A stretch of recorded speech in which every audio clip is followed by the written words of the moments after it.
নমস্কার, কেমন আছো তোমরা সবাই? আশা করছি সবাই খুব ভালো আছো। আমিও কিন্তু ভীষণ ভালো আছি। তো চলে আসলাম পূজাস ব্লগে নতুন আরও একটি রেসিপি নিয়ে। আজকে আমি তোমাদের করে দেখাবো ইলিশ মাছের মাথা দিয়ে কচুর শাক। তো এই দেখো, বাজার থেকে কচুর শাকটা আমি নিয়ে চলে এসেছি। এরপর দেখো, কচুর শাকটাকে আমি ভালো করে কেটে ধুয়ে বেছে নিচ্ছি। তো চলো তোমরা ভিডিওটা দেখতে থাকো, আর আশা করছি তোমাদের এই রান্নাটা খুব ভালো লাগবে।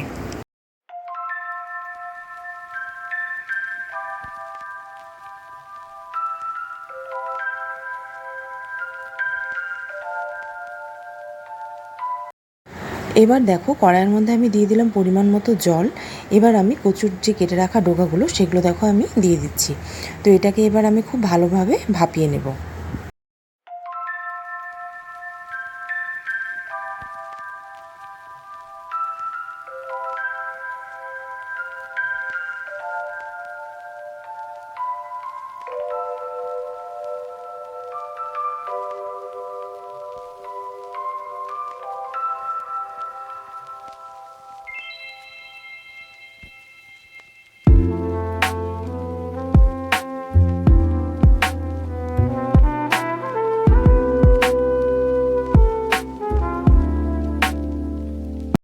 খুব ভালোভাবে দেখো সেদ্ধ হয়ে গেছে।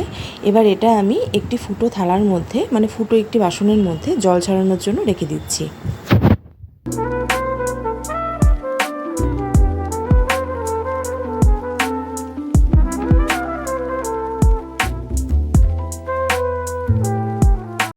এরপর ইলিশ মাছের যে মাথাটা, সেই মাথাটা দেখো আমি এই তেলের মধ্যে ভেজে নিচ্ছি।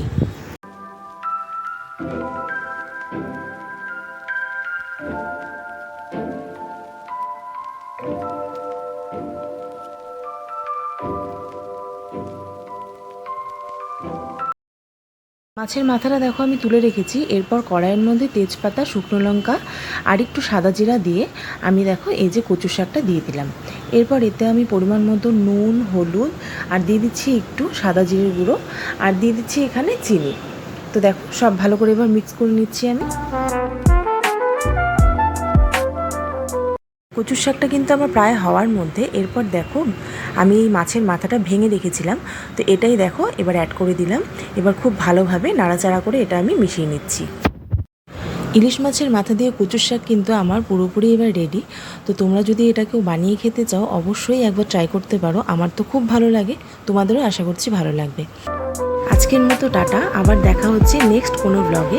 ততক্ষণের জন্য সবাই খুব ভালো থেকো, সুস্থ থেকো।